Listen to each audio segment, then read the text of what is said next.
This is the Unstuck Movement. Welcome back. I'm your host, Rob Z. This platform was created for you to find incredible breakthrough in your life. Today, we're talking sleep, performance, recovery, habits, health, science, among so many other things with Dr. Leah Kaylor. Now, Leah is FBI's only sleep expert, which is incredible that we have you on the podcast here today. I'm curious, just to launch things off with this conversation, how and why did you get so heavily involved in the subject of sleep? How did this come to be? Yeah. So I got involved with sleep before I ever came to the FBI. So I started at the Memphis VA Medical Center. I was in their sleep clinic, and I went to the Memphis VA Medical Center for my residency. So I was finishing my PhD, and as part of your final year and to actually get that very expensive document in your hands, you have to do a bunch of different rotations on residency. And so I wish I could go back in time and remember if the sleep rotation was actually one of the ones that I wanted or not. The few that attracted me to the Memphis VA Medical Center were a few different rotations that were kind of guaranteed, like you were going to get like the one or two top choices that you really wanted. But we had to do so many various different rotations throughout the whole entire year to make sure that you were going to be a really well-rounded psychologist when you were all said and done. And a big piece of that is compromise. So we have all of the interns, all of the postdocs come together. We all go into a room and nobody comes out until you're relatively happy with all of the rotations that you're going to walk away with that particular year. And so I wish I could go back in time and remember if sleep was one of the rotations that I wanted or not. But nonetheless, I did. That was one of the ones that I ended up with. And I could not be more grateful that that's the experience that I had, because, and I got a chance to do lots of different rotations, but that is the one that I think so clearly opened my eyes to realize how many people were struggling with sleep. So when I was at the VA, I would do sleep hygiene courses with my veterans, and I would have them kind of in like a little classroom, and people would fall asleep on me while I was literally teaching. And it was like a very small, intimate setting. So it was very clear to me that like you're sleeping and you're kind of snoring while I'm trying to teach you sleep hygiene. So it was a little problematic, but it is what it is. Again, it just opened my eyes to see how many people were struggling with sleep, and definitely sleep deprivation. But also while I was at the VA, I got a chance to do CPAP adherence. So people who have obstructive sleep apnea, who need to wear a CPAP machine, oftentimes that's a huge barrier for people actually having a mask on. As you can imagine, there's a lot of people who in the military have had some type of trauma. So having something on your face that's blocking your airways can be very upsetting and triggering. And so working with folks to kind of desensitize towards having something on your face and on your mouth and your nose to kind of get over that, and to do some relaxation exercise, and to kind of desensitize to wearing the mask. And then I learned this. I didn't even know that this was a thing, which is called imagery rehearsal therapy, but it is treatment for nightmares. So I think that a lot of people don't realize that that's a thing. I mean, based on the look on your face, it looks like maybe this is surprising to you. So I got a chance to learn how to do that. But overall, just getting a ton of tools in my toolkit for sleep. So then how did I become the FBI's expert on sleep?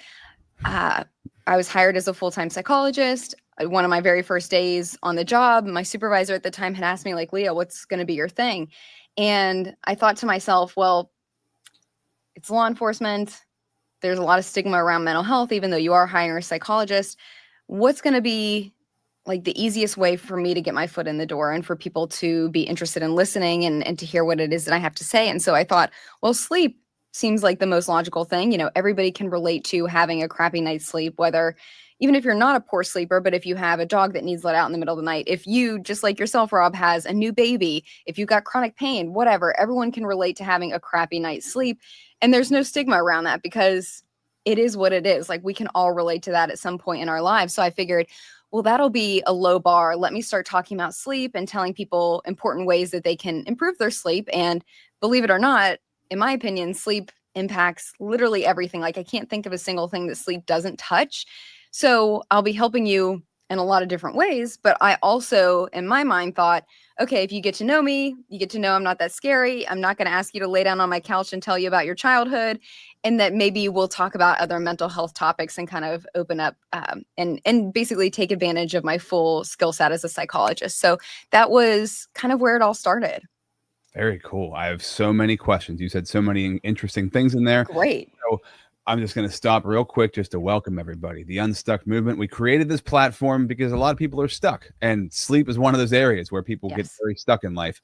And so I love to bring people on who've had incredible breakthroughs and know of incredible strategies to help us get unstuck professionally and personally. We're sponsored by the Connected Leaders Academy. Check out connectedleadersacademy.com. Over 500 heart-centered entrepreneurs all over the world serving each other, and also the Pro Podcaster Academy. So if you're somebody who's the expert at what you do and you want to be the go-to authority in your space, you want to leave a lasting impact on people's lives and create incredible personal and professional connections, you should launch a podcast. And if you already have one launched, maybe you want to streamline it so it's easier to do, quicker to do, faster to release, and also monetize it so it brings in money for yourself, for your business, and makes bigger impact. The bigger your podcast gets, the more people it reaches, the more people you're helping, the more your impact is made. And I'd love to help you do that. You can join the wait list for the Pro Podcaster Academy at robzwentz.com. Dr. Leah Kaylor with us today is a licensed prescribing psychologist and the FBI's trusted expert in trauma and sleep. She equips high-performing professionals with practical, science-backed strategies for better rest, recovery, and resilience. You said something right at the beginning that I didn't know was a term, sleep hygiene. Oh, you've never heard this? Okay. I've never heard. I don't know what sleep hygiene is. What does that mean? We're starting at the basics. Sleep hygiene means, and that's a great question, just all the different things that come together to help you sleep. But there's a lot of ways that we get in our own way and inadvertently kind of screw up our sleep. So sleep hygiene is basically doing positive things that are going to help work towards a good night's sleep. And I think a lot of people get confused about having a good night's sleep, and maybe that really is only limited to, the hours of like 9 p.m. and 6 a.m. or something like that. That couldn't be further from the truth. Like what you do from the minute that you wake up all day long to right before bed all impacts how you're going to sleep. So sleep hygiene is a very umbrella term for all the things that you're doing to try and help yourself sleep better. And so I guess I'll just go into that for a second here. Is there one thing that stands out amongst all the sleep hygiene techniques and strategies we can use? Is there one that stands out as pivotal over other ones that if you don't do is very, it's very detrimental to your sleep and can be really beneficial also? I could answer this question in so many different ways, but the first one that came to mind, and I think that this is just kind of what's going on in our society, is I would say a wind down routine. And I know that sounds kind of silly, but we as adults and in the culture that we live in and everything that's going on right now, I feel like it's go, go, go, hustle, do more with your time, prioritize, stay up later, wake up earlier, get shit done. Like that's kind of the world that we're living in. And, there's this badge of honor of being so busy and having no time. And when we're like that, and I think that a lot of us can relate to this, I myself fall into this category sometimes too, but when we're go, go, go, go, go all day long, and then we go lay down for bed and we wonder why we can't fall asleep, well, it's because there's no transitional period. Mm-hmm. There needs to be some type of period between go, go, go, go, go all day long and being able to fall asleep. And that's where our wind down routine comes in. And it has to be something that's going to be relaxing and enjoyable for you. And that's going to look like a lot of different things for a lot of different people. But it has to be something where we are purposefully shifting, we're transitioning, we are getting ready for bed, we're letting the brain and body know that that's what we're doing. Because if you're busy all day long and you like, maybe you're answering emails up until like 10 p.m. and then at 10:01 you want to go to bed. Well, that's going to be a little challenging. So whenever I talk about a wind down routine, well, maybe I'll ask you, do you have a wind down routine? Do I have a wind down routine? I mean, I get in bed and I read, right? So I don't know if I have a routine leading up to bed that I do every night, but every time when I get in bed at night, I read for anywhere from 5 minutes, if that's when I fall asleep, to a half an hour. And that always works every time to lead me into sleeping. Whether it's interesting what I'm reading or not, I will fall asleep. Yeah.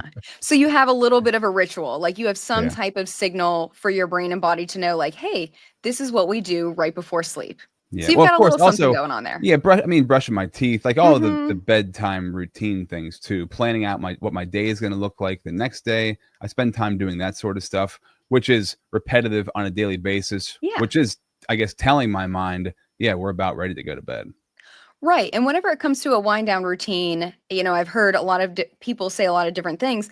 And I've heard kind of like the 1 hour power down. So if you spend maybe like 20 minutes doing like hygiene things, maybe 20 minutes doing something relaxing. So you can kind of break it down however you want to, whatever that's going to look like. Yeah, maybe it looks like packing your lunchbox for the next day. But when I'm saying that, it's going to be something that is mindful and relaxing. Maybe you're like dimming the lights, maybe you're starting to listen to soothing music. So you can still be getting things done. Maybe you're putting out your gym clothes for the next day, but we're doing it in a relaxing, mindful way. And then, yeah, maybe we're washing our face, brushing our teeth, getting our pajamas on.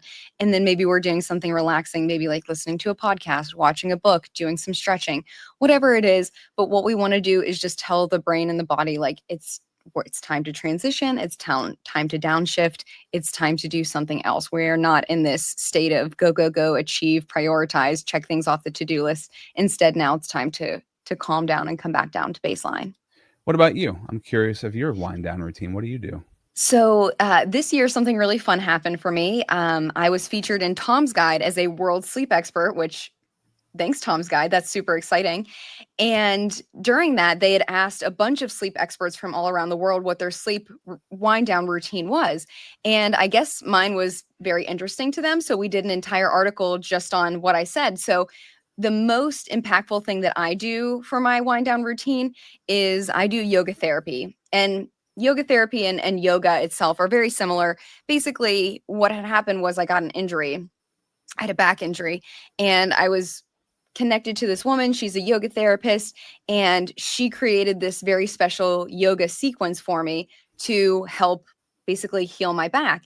And she knows me well. So she said, Leah, I don't want you doing this while the television's on. Like, I don't want you to try to multitask and do other things while you're trying to do your yoga therapy. Like, I really want you to focus on the movements, focus on your body, focus on the breathing. And I said, all right, I'll level with you. Can I listen to like soothing music? Can I listen to like ocean sounds? And she's like, yes, that's fine. So I figured she's asking me, where do you think this is going to fit in your day? And I said, well, how about we put it right before bed? And so that's what I do now is probably like 10 minutes before bed. And I'm just talking about this in particular is I do my yoga therapy. So I have a very specific routine. I have all the lights very, very dim. I have some like thunderstorm, like ocean sounds that I really like. And I do that for about 10 to 15 minutes before bed. And that I would say is the most beneficial for me of like my entire routine. But I do a lot more than that. But the reason why is I purposely have to slow down. Like several of the moves, I'm like basically like laying on the floor and just doing very slow movements. It's also synchronized with the breath, which we know can also help us relax whenever we're inhaling, but we're doing a longer exhale. That's going to help us with the parasympathetic nervous system, which is our rest and digest. So that I would say is the biggest bang for my buck whenever it comes down to the wind down routine. But I also do things similar to everyone else as far as brushing your teeth, washing your face. But one thing that I do, and I think that this is something that's just really important and super, super easy for anybody here listening, is that I am very cognizant of light exposure. So if you think back to our caveman ancestors, our neural circuitry is still very much the same. So even though we have very much separated from our caveman ancestors as far as years and years and years of time and advancements in technology and everything that we have come so far, our brain is still very much wired the same. So if we think about our caveman ancestors, well, how do they know when it was time to be awake? The sun went up. And how do we know when it was time to go to sleep? The sun went down. But now we have so many lights and screens and all kinds of things that are bright. And so essentially it's kind of like, going into a casino. You could go in and there's no windows on purpose, and there's lots of light and noise and sound to keep you awake and alert and engaged.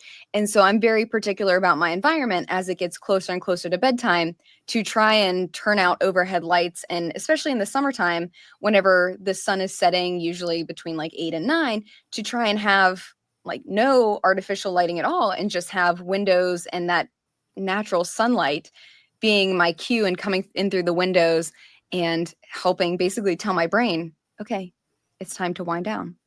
Just playing on my ancient brain, essentially. Yeah, makes perfect sense. Yeah. And we had a power outage in my area a couple of weeks ago. The power was out for 2 days. Oh. And so it was actually really cool. I mean, not living like that for the rest of my life, I don't want to do it, but for 2 days, Yeah. It was kind of fun. And like at night, it was extremely dark because there was no lights, and it made everything, like once it got dark out, we're not doing anything. You just go to bed. There's nothing to do. It was nice.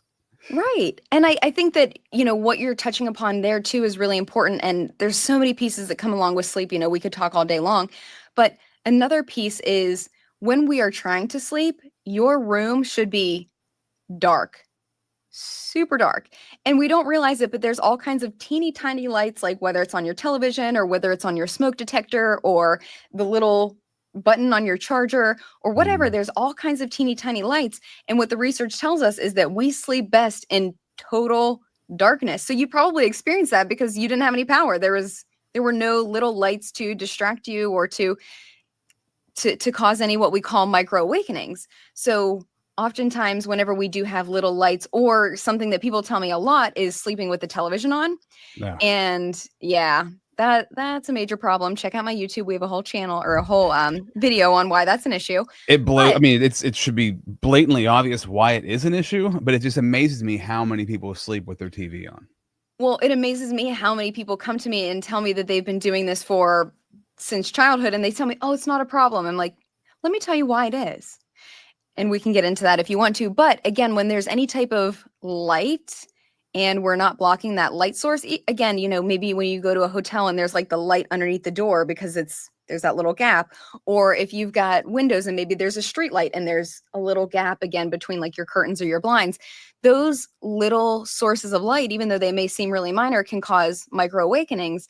And that's just not allowing us to get the best possible quality, deepest restorative stages of sleep that we can. So like I said, there's tons of little things that come into play when we're talking about getting the best possible sleep. Yeah, I've been using a sleep mask for probably 3 years now. Which one are you using? Incredibly. Oh, I don't know. My wife bought it for me. I'm not sure, but it's really comfortable, and it keeps me out cold. It works so well. I highly recommend this because there are going to be lots of sources of light that you can't control, especially when you're somewhere that is not your home environment. I go to hotels because I travel a lot with the Bureau. And so I have a sleep mask that I love. It's called the Manta. I have their like most basic model. I'm not sponsored. I wish I was. So Manta, if you're listening, but is that Manta? Yes, Manta. And the cups for the eye sockets, if you will, are very deep. So you are getting like total sealage. There is no light leaking in at all. But also for my ladies who have eyelashes, it also doesn't crush your eyelashes either. But it just has a very deep eye socket that is going to completely block out light all the way around. It stays on very well. It's like Velcro in the back. So no matter how big or small your head is, it'll fit you well. So that's one of my very, very favorite sleep tools. And it's also in my book too, because I have a chapter on Dr. Leah's favorite things to sleep with, and that's one of them. You meant a sleep chapter. It's a slapter. We'll slap you with some sleep info. Yeah. You should coin that. So you mentioned something at the beginning, and I did want to go back here to it because you mentioned about nightmares and imagery reversal. Yeah. What word did you use? Imagery rehearsal therapy, IRT. Rehearsal. Okay. Imagery rehearsal therapy, and I love it. I use it all the time when it's appropriate for clients who are struggling with nightmares, and it's actually incredibly simple. And I think that there's a lot of people out there who struggle with nightmares and just think, okay, this is kind of as good as it's going to get. Like, this is it for me. This is something I've struggled with for a long time, and there's nothing I can do about it. And so for those of you who are listening, imagery rehearsal therapy, it's wonderful. It is best for people who have the same nightmare over and over again, which, as you can imagine, I work with a lot of folks who experience trauma. And so that is oftentimes like a replay of a trauma that has happened. And basically the reason why that's happening, just to get sciencey for a hot second, is at night, your brain, people have this crazy misconception that when you turn the lights off to go to bed, that like your brain and body also kind of go into this like coma or like turn off mode, which could not be further from the truth. Your brain and body are so incredibly active at night. It's probably the most productive thing that you're actually doing all day, and you kind of have no memory of it. But we've got deep sleep, which is going to be very physically restorative. And then we've got REM sleep that's going to be very mentally restorative. And so when we're talking about dreams can happen at any point in time throughout the night, but they're most typically happening during REM sleep. And when I say that the brain is so active, we could put a cap with electrodes on someone who is awake, they're problem solving, they're thinking. And then we could also have someone else who has a cap with electrodes on, and we're looking at their brain waves, and they're in REM sleep. And these two brain waves look very, very similar. So that just goes to show you how active the brain is. It's busy. It's doing a lot of different things. And to bring it back to nightmares, is one of the things that it's doing is it's trying to process emotions. It's trying to process things that have happened to us. So whenever something that has happened to us is very stressful, very upsetting, our cortisol gets very high. Cortisol is our stress hormone. And when that's happening, the brain is trying to process something because it knows it needs to do that.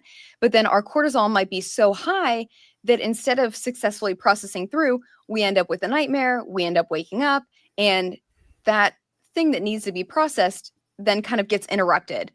And so the brain the next night is like, okay, let's try this again. I know that this needs to be processed. So again, we try, and it's kind of like a broken record when we start to have that nightmare over and over and over every night, is that the brain is trying, it's doing what it's supposed to be doing, is it's trying to heal, trying to process emotions, process trauma, and yet that cortisol is just too high and it won't allow it to happen.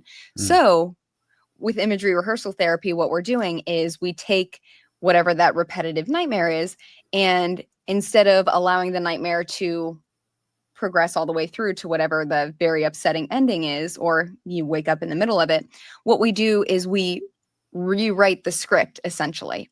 So we're taking whatever that negative experience was or that negative nightmare, and then we're changing it to be either a positive or a neutral ending. That's what we're doing with it. So you would work together one-on-one with a mental health professional, figure out whatever it is that you're struggling with. So let's just say, for example, I'm working with a firefighter and they're just struggling with this nightmare of they're trapped in this burning building and they just can't get out. And so maybe the dream ends in a lot of different ways. They're all tragic. Now, when we work with imagery rehearsal therapy, we take that dream, but maybe something happens, and really it should be the client telling me or working together to figure out what's going to be the best ending, because it really should be something that feels right to the client. So maybe you get airlifted out of the burning building, or maybe you find a way out, or maybe someone comes in and like a fellow firefighter comes in and rescues you. Something happens where you can make it out. And again, whenever it comes to dreams, we know that dreams can be bizarre and fantastical and unrealistic. So can your new dream too. Maybe you turn into Superman and you go flying out the window and you make it out just fine. So whatever works with the client, we're going to figure out a new dream that is either neutral or positive. Once we come up with that is what we're going to practice. So we practice in the daytime in a very calm state. So we would do some type of relaxation exercise to get the person in a calm state. And this is homework that the person does. So once we have the new dream, they can practice it independently. And I would ask them to practice for like 10 to 20 minutes a day. And basically, as we are running through this new dream, the brain at night will eventually figure out, okay, let's switch tapes. We don't have to process this nightmare anymore. It will eventually take on the new dream that we've been practicing during the daytime. So it's really cool. It does take time. It does take a lot of practice, but I've had a lot of success with this, with veterans, with my agents, with anybody who wants to work with me. It really works, but you do have to put in the practice. Yeah, I love that. I mean, it's just like visualization, right? Hmm. Visualization works. Yeah. It has to be repetitive. You got to have your emotions attached to it. And that's really cool, though. If somebody's having those repeated dreams, why not? Why not turn it into something awesome, something good that you'd want to have a dream about and do that? That's a good way of approaching that. So, Yeah. good advice. Right, real quick, we're gonna shout out the sponsor of the podcast. When we come back, though, I want to talk about the perspective you have on medications. I know multiple people who take lots of medication to sleep, and it's really become, well, it helps them sleep, but at the same time, they're very dependent on it. And I wonder how that actually affects the quality of sleep they get. So we'll talk about that in 1 minute. Are you struggling to make consistent, valuable content for yourself? Do you want to have an efficient and effective way to create content that attracts the people that you want to connect with in life, the people you want to build relationships with in business? Do you want to be the go-to authority at what you do, at what you're great at? Would it be helpful for you if you had a platform that connects you to incredible people in your industry? The kind of platform that gets you leads and lands you clients without you having to beat down anybody's door or blow up anybody's inbox. Whether you're already creating content or you're desiring to start and it's something that's been kind of burning inside of you for a while, I urge you and encourage you to check out the Pro Podcaster Academy. Get started right now. Join the waitlist at robzwentz.com. Hi, my name is Jose Escobar, and I'm the founder and CEO of the Connected Leaders Academy. We're a growing tribe, a community of entrepreneurs all over the world globally. If you're an entrepreneur and you're looking to grow personally and professionally, scale your influence, develop your skill sets, move the needle in your business, more clients, more money, more profit, the bottom line, and of course, grow your circle and your network like never before, join the Connected Leaders Academy today. Check me out on Instagram and on Facebook, the @ JASCO25. We look forward to having you join us. Take care. Loving this conversation, Leah. Super important, very interesting. And I'm curious, when it comes to medications, they help you sleep, but they can really become an issue, I think, in people's lives also. What are your thoughts? Where do you stand on all that? I have a lot of thoughts, and I'm glad that you're asking me this question because I'm also a prescriber too. So I'm a prescribing psychologist. So I do have the authority to prescribe psychotropic medications, and sleep medications do fall under that. So I have some strong feelings about this. So whenever I do my sleep lectures, I have this slide, and it's a pyramid. And so at the very, very bottom of the pyramid, which is where everyone should be starting out, what I would like to see is behavioral modifications. So I would like to see you being mindful about your caffeine and not drinking a pot of coffee right before trying to go to bed. You would be surprised at how many people want to do that. Maybe making some changes around your alcohol, because even though alcohol can make you feel sleepy, it is not a friend whenever it comes to sleep. So making changes like that, some of the changes that we already talked about, as far as having a wind down routine, doing things that are going to be relaxing for you, dimming the lights in your environment, and maybe like watching the sunset.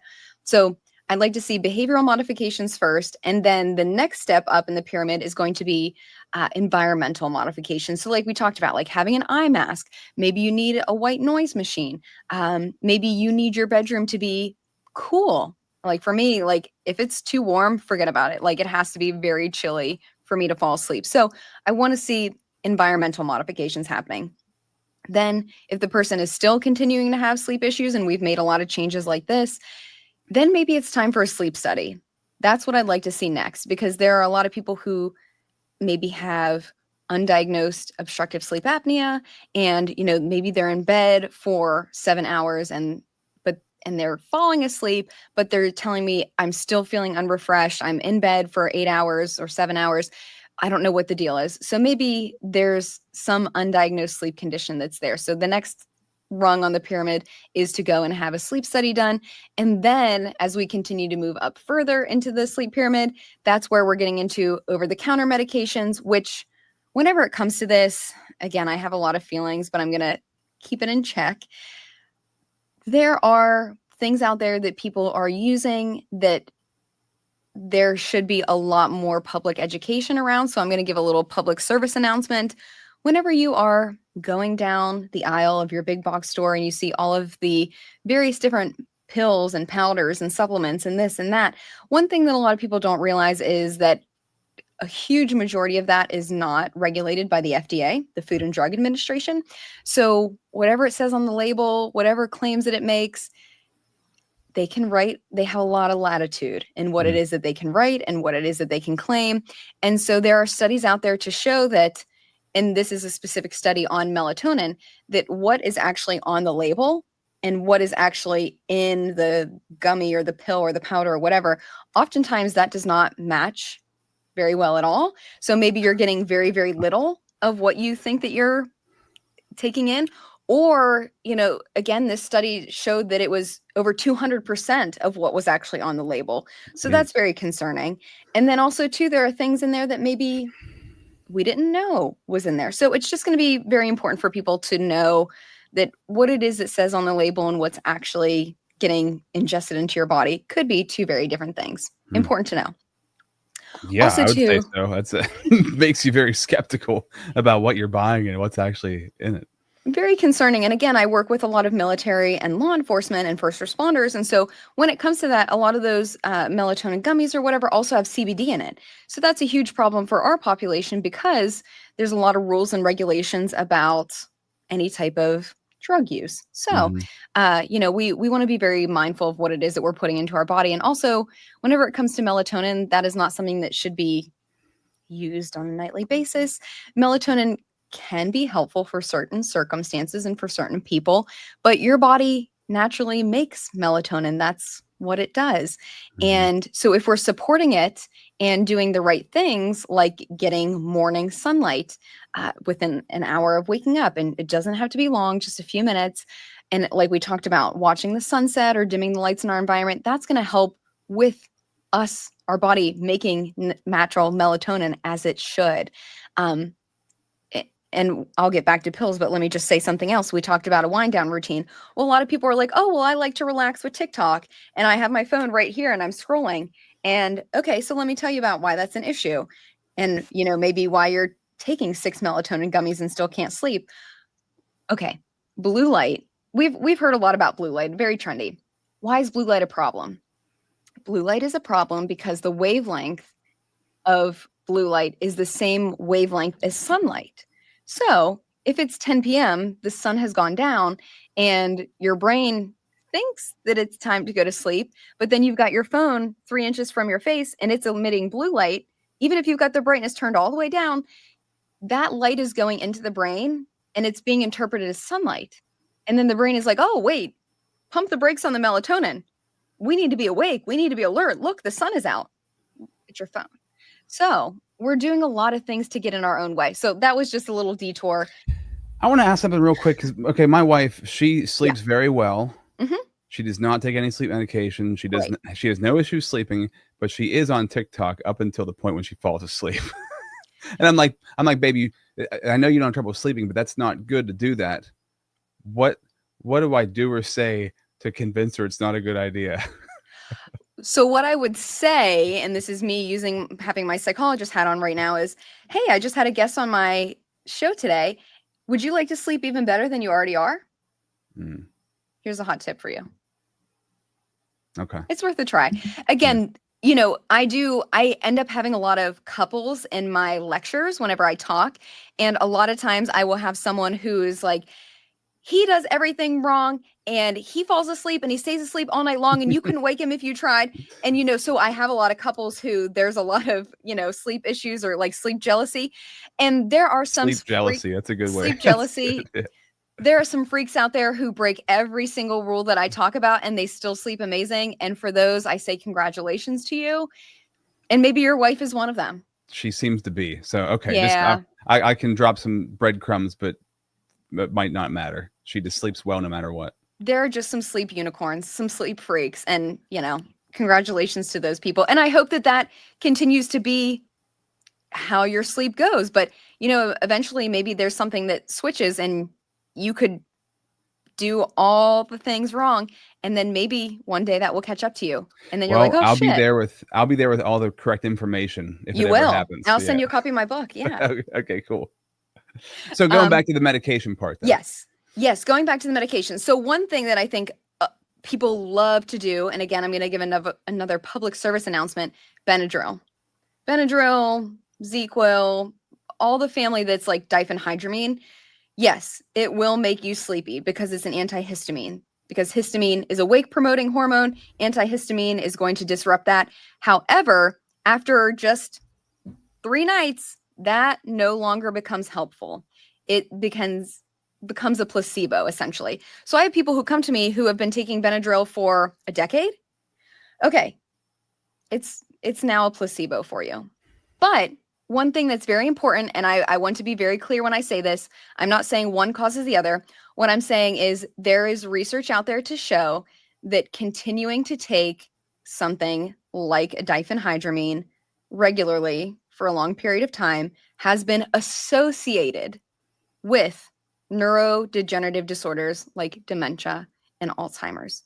So I'm not saying one causes the other because there's a lot of different factors, a lot of different things that come into play, genetics, lifestyle, but taking this and being reliant on it for a long period of time is not helpful.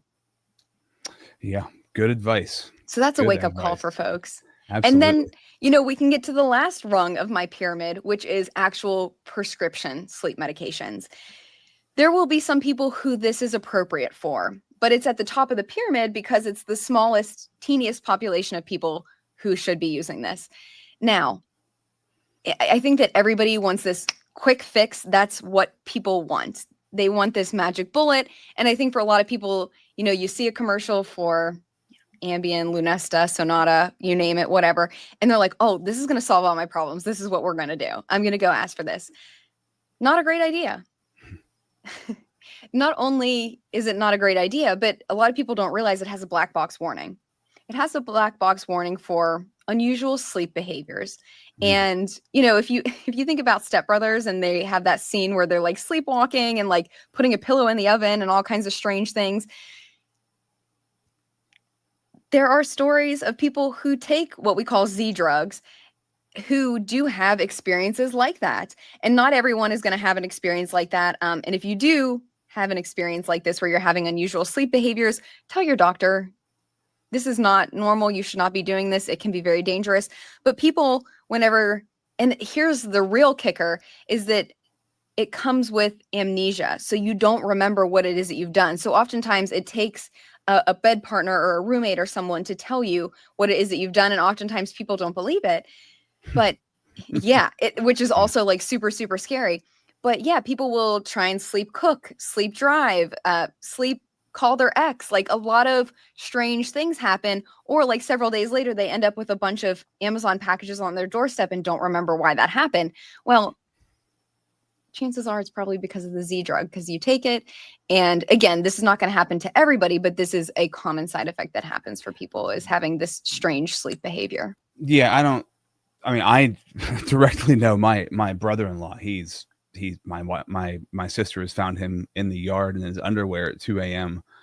Just like weird stuff like that. And I feel like everybody has some story about one of those drugs and weird things happening with somebody themselves or somebody they know. So yeah, we've all been through that, and that's dangerous. And it's really strange. It's just like, yes, I would not keep taking a drug that made me be awake unknowingly at 2 a.m. in my yard in my underwear.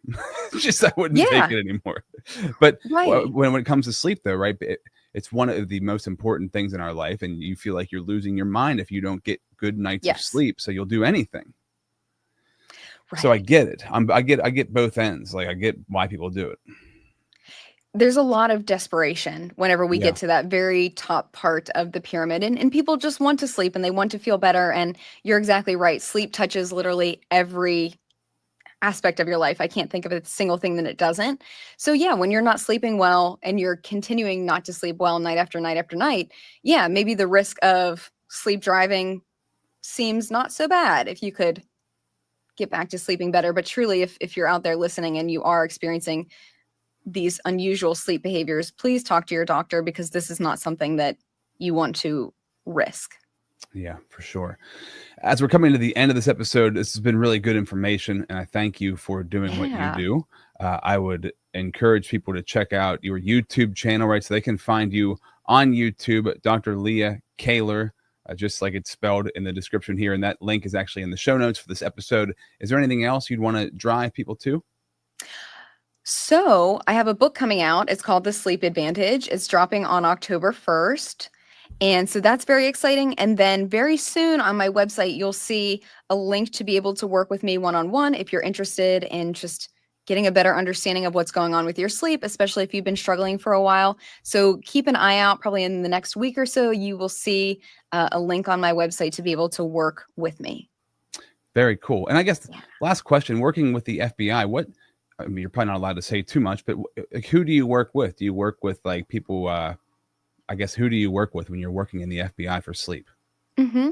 So whenever I am a psychologist within the FBI, I am serving our agents, our professional staff, their family members, and our task force officers. That's who I'm serving. Very cool. And I'm sure there's a lot of stories of the trauma that impacts sleep through that go ahead. What are you going to say? I was going to say exactly, you had asked me about trauma and sleep earlier. And so I'm, to my knowledge, the only person who specializes in sleep within the Bureau, but then trauma, dime a dozens. But we know that trauma and sleep go hand in hand, as we talked about earlier with nightmares and imagery rehearsal therapy. But also, too, I get a ton of referrals for sleep issues. But when I start to dig into it a little bit deeper, it's not just sleep issues. It's usually untreated anxiety, depression, trauma, you name it. So yeah, I think that they just go hand in hand. And I'm so grateful that these are my two specialties and add medication into it. Yeah. How are you sleeping? Do you sleep well? I sleep great, but I follow my own advice. And this, maybe as a cliffhanger, I didn't always. Before I got to the Memphis VA Medical Center, I did a lot of things wrong and could not figure out why I was sleeping like crap. So I have had to use a lot of my own advice, and I do every night. And so I have an 8 sleep. I'm obsessed with my bed, and it tells me every night, or every morning, I should say, like what my score was. And so I can regularly score 100. And so what is that called? The 8 sleep. So the number 8, like the number 8. The number 8 sleep. Okay. And I've had this probably for about 2 years now. And just a little funny story. I told you earlier that I'm a hot sleeper and I cannot sleep unless it's chilly. And so that's exactly what this bed does for me, is you can regulate your temperature. So if you're a hot sleeper or a cold sleeper, it's great for everybody. It goes all the way down to 55 degrees and all the way up to 110. And then, so I like to keep mine super chilly. But one of the beautiful things about it is it has this autopilot feature. So after a couple of weeks, it learns you, because one of the many ways that your body knows that it's time to go to sleep is that your body temperature should drop, and then it should fluctuate throughout the night, and then it should start to raise back up when it's time to wake up. And so the autopilot feature will learn you and make these adjustments throughout the night. And then I get cool text messages the next day of like, oh, Leah, your bed made 39% changes for you, so you could get an extra 67% REM sleep, or something very cool. So I get all kinds of text messages the next day about it. But it's so cool. It's so interesting. And then also too, because we talked about couples sharing a bed and having a lot of sleep issues, that if you share your bed with someone else, each person can have their own controls. And so no longer have to fight about the blankets or fight over the thermostat, which is just very cool. And it does a lot of other cool functions. But yeah, it is my very, very favorite sleep gadget. If I could only have one thing, that would be it. It would be a specialized bed for sleeping in. That would be a great sleep habit. Yeah. I cannot control my own temperature. I am such a hot sleeper, but I also like blankets. It's such a struggle. Yeah. So that's why the 8 sleep is just an absolute game changer for me. I'm obsessed, and like so much so that I talk about it, when I do my lectures or when I talk to clients. And so I have had people buy it, and then whenever they get 100, they send me a text message like, hey, look what I did. So it can be a game changer, but it is an investment. Yeah, you got to get 2 sponsorships going. You got to get that 8 sleep bed going and the Manta sleep mask. I mean, I do. I think that I'll reach out to them today. Hey guys, there's some money to be coming in for you. Dr. Leah doing here. A lot of promotion. Yeah. Well, but thanks. But truly, I wouldn't tell people these types of things. That's not who I am unless I really truly believed in them. And I've been using these, like I said, the 8 sleep for 2 years and the Manta for even longer than that. So I am not sponsored. I'm not trying to sell you anything. I'm just trying to tell you about what my favorites are, because I've tried a lot of things. Cool. Well, Leah, this has been Awesome. Really great conversation. Thank you for all of the value you shared today. And yeah, for sure. And this is sleeping so important. We spend so much of our life sleeping. I'm sure you know that number. How many years do we spend sleeping throughout our life? Oh, it should be a third of your life. A third of your life sleeping. Mm-hmm. It's very important. Awesome. Mm-hmm. So thank you. Breakthroughs in sleep were given to us today. I appreciate you being here. Until next time, this has been the Unstuck Movement.